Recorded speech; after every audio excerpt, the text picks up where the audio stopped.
to make a confession at the outset here. A little over 20 years ago, I did something that I regret, something that I'm not particularly proud of, something that in many ways I wish no one would ever know, but that here I feel kind of obliged to reveal. In the late 1980s, in a moment of youthful indiscretion, I went to law school. Now, in America, law is a professional degree. You get your university degree, then you go on to law school. And when I got to law school, I didn't do very well. To put it mildly, I didn't do very well. I, in fact, graduated in the part of my law school class that made the top 90% possible. Thank you. I never practiced law a day in my life. I pretty much wasn't allowed to.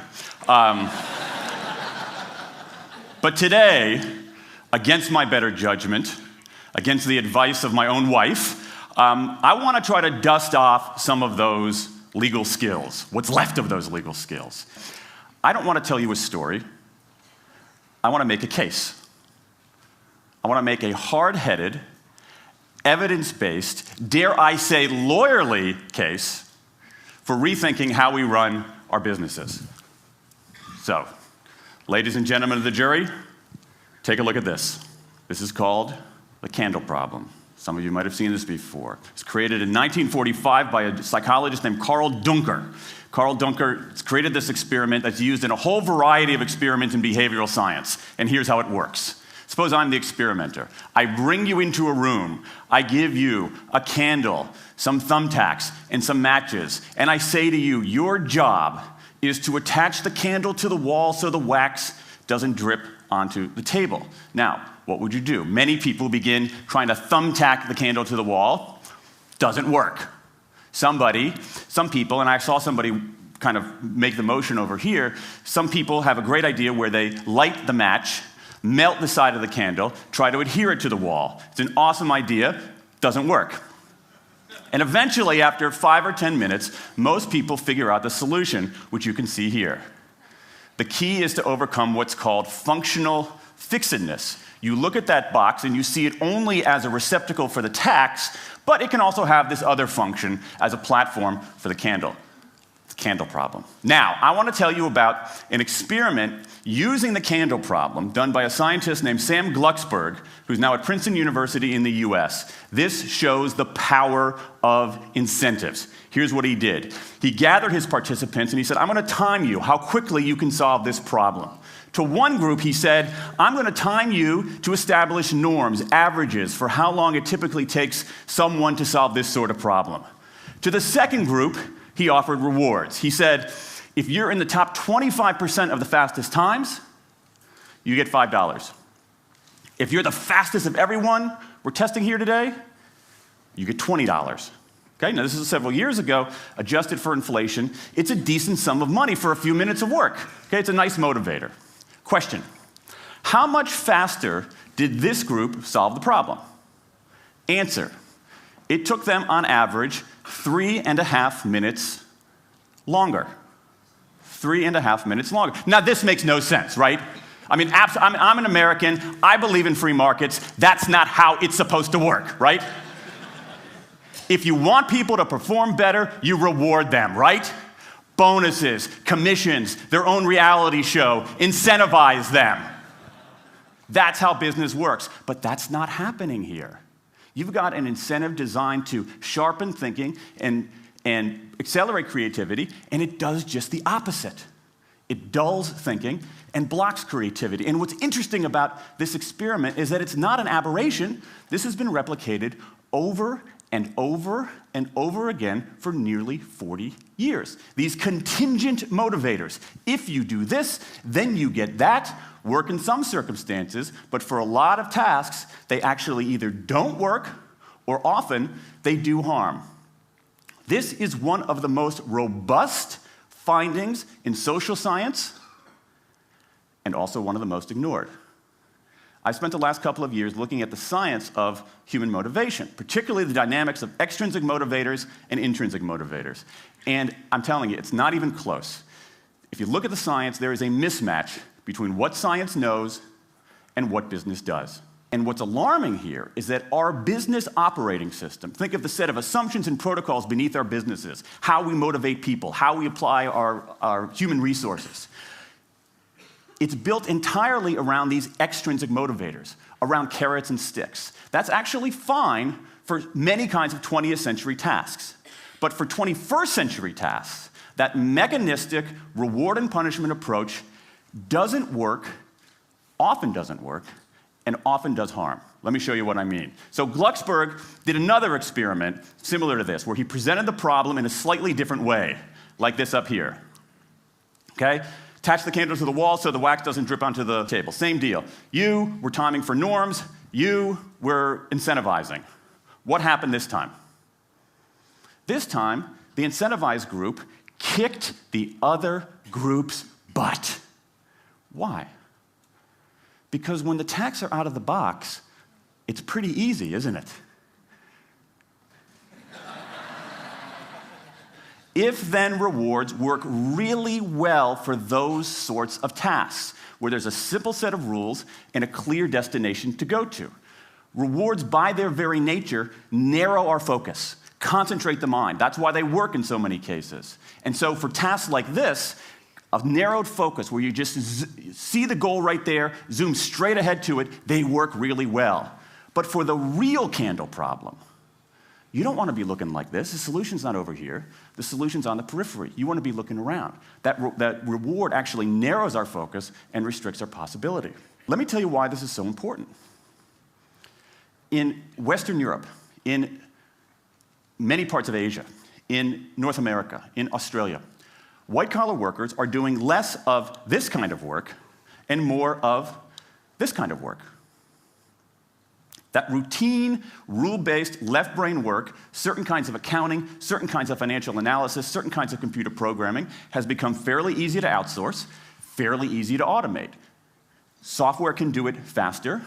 Low-cost providers around the world can do it cheaper. So what really matters are the more right-brain, creative, conceptual kinds of abilities. Think about your own work. Think about your own work. Are the problems that you face, or even the problems we've been talking about here, are those kinds of problems, do they have a clear set of rules and a single solution? No. The rules are mystifying. The solution, if it exists at all, is surprising and non-obvious. Everybody in this room is dealing with their own version of the candle problem. And for candle problems of any kind, in any field, those if-then rewards, the things around which we've built so many of our businesses, don't work. Now, I mean, it makes me crazy. And this is not, here's the thing, this is not a feeling, okay? I'm a lawyer, I don't believe in feelings. This is not a philosophy. I'm an American, I don't believe in philosophy. This is a fact, or as we say in my hometown of Washington, D.C., a true fact. Let me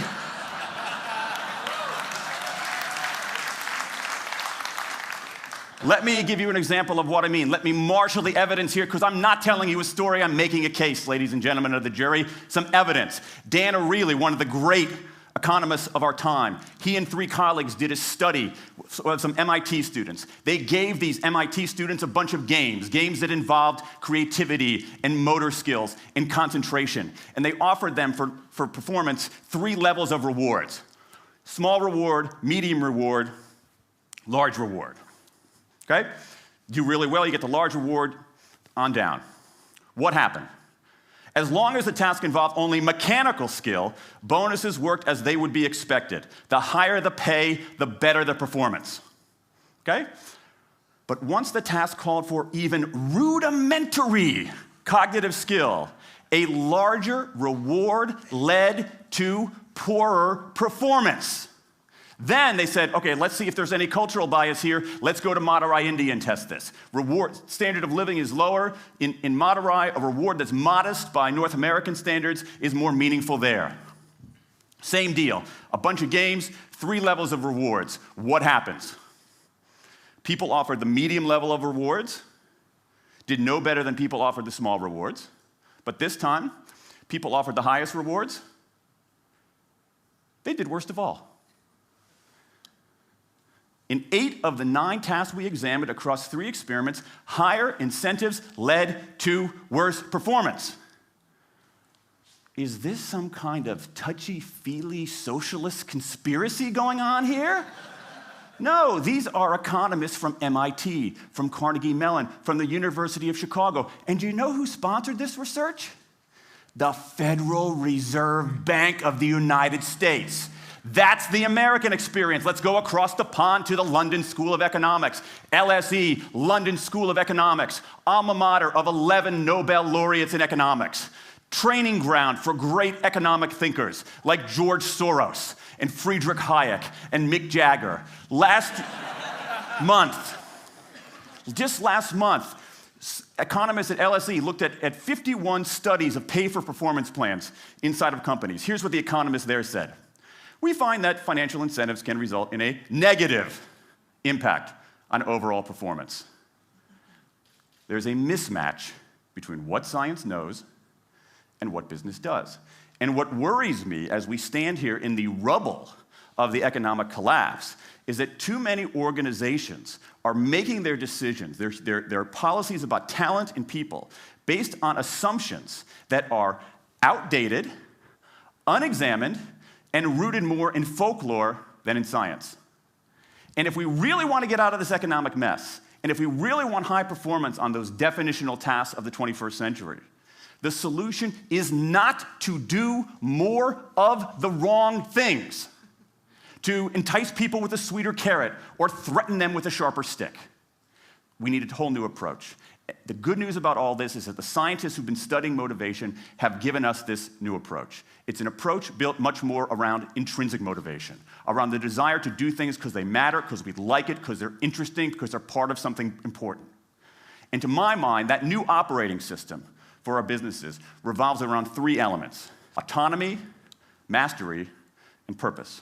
Autonomy, the urge to direct our own lives. Mastery, the desire to get better and better at something that matters. And purpose, the yearning to do what we do in the service of something larger than ourselves. These are the building blocks of an entirely new operating system for our businesses. I want to talk today only about autonomy. In the 20th century, we came up with this idea of management. Management did not emanate from nature. Okay? Management is it's not a tree, it's a television set. Okay? Somebody invented it. And it doesn't mean it's going to work forever. Management is great. Traditional notions of management are great if you want compliance. But if you want engagement, self-direction works better. Let me give you some examples of some kind of radical notions of self-direction. And what this means, you don't see a lot of it, but you see the first stirrings of something really interesting going on. Because what it means is, it means paying people adequately and fairly, absolutely. Getting the issue of money off the table, and then giving people lots of autonomy. Let me give you some examples. How many of you have heard of the company Atlassian? Okay, looks like less than half. Atlassian is an Australian software company, and they do something incredibly cool. A few times a year, they tell their engineers, go for the next 24 hours and work on anything you want. As long as it's not part of your regular job. Work on anything you want. So the engineers use this time to come up with a cool patch of code, to come up with an elegant hack. Then they present all of these stuff that they've developed to their teammates, to the rest of the company, in this wild and woolly all-hands meeting at the end of the day. And then, being Australians, everybody has a beer. They call them FedEx days. Why? Because you have to deliver something overnight. It's not bad. It's a huge trademark violation, but it's pretty clever. That one day of intense autonomy has produced a whole array of software fixes that might never have existed. And it's worked so well that Atlassian has taken it to the next level with 20% time, done famously at Google, where engineers can spend 20% of their time working on anything they want. They have autonomy over their time, their task, their team, their technique. Okay? Radical amounts of autonomy. And at Google, as many of you know, about half of the new products in a typical year are birthed during that 20% time. Things like Gmail, Orchid, Google News. Let me give you an even more radical example of it. Something called the results-only work environment, the ROW, created by 2 American consultants in place at about a dozen companies around North America. In a ROW, people don't have schedules. They show up when they want. They don't have to be in the office at a certain time or any time. They just have to get their work done. How they do it, when they do it, where they do it is totally up to them. Meetings in these kinds of environments are optional. What happens? Almost across the board. Productivity goes up, worker engagement goes up, worker satisfaction goes up, turnover goes down. Autonomy, mastery, and purpose. These are the building blocks of a new way of doing things. Now, some of you might look at this and say, that sounds nice, but it's utopian. And I say, nope. I have proof. In the mid-1990s, Microsoft started an encyclopedia called Encarta. They had deployed all the right incentives. All the right incentives. They paid professionals to write and edit thousands of articles. Well-compensated managers oversaw the whole thing to make sure it came in on budget and on time. A few years later, another encyclopedia got started. Different model, right? Do it for fun. No one gets paid a cent or a euro or a yen. Do it because you like to do it. Now, if you had, just 10 years ago, if you had gone to an economist anywhere and said, hey, I got these 2 different models for creating an encyclopedia, if they went head-to-head, who would win? 10 years ago, you could not have found a single sober economist anywhere on planet Earth who would have predicted the Wikipedia model. This is the titanic battle between these 2 approaches. This is the Ali Frazier of motivation, right? This is the thriller in Manila, all right? Intrinsic motivators versus extrinsic motivators. Autonomy, mastery, and purpose versus carrots and sticks. And who wins? Intrinsic motivation, autonomy, mastery, and purpose in a knockout. Let me wrap up. There's a mismatch between what science knows and what business does, and here's what science knows. 1, those 20th century rewards, those motivators we think are the natural part of business, do work, but only in a surprisingly narrow band of circumstances. 2, those if-then rewards often destroy creativity. 3, the secret to high performance isn't rewards and punishments, but that unseen intrinsic drive, the drive to do things for their own sake, the drive to do things because they matter. And here's the best part. Here's the best part. We already know this. The science confirms what we know in our hearts. So, if we repair this mismatch between what science knows and what business does, if we bring our motivation, notions of motivation, into the 21st century, if we get past this lazy, dangerous ideology of carrots and sticks, we can strengthen our businesses, we can solve a lot of those candle problems, and maybe, we can change the world. I rest my case.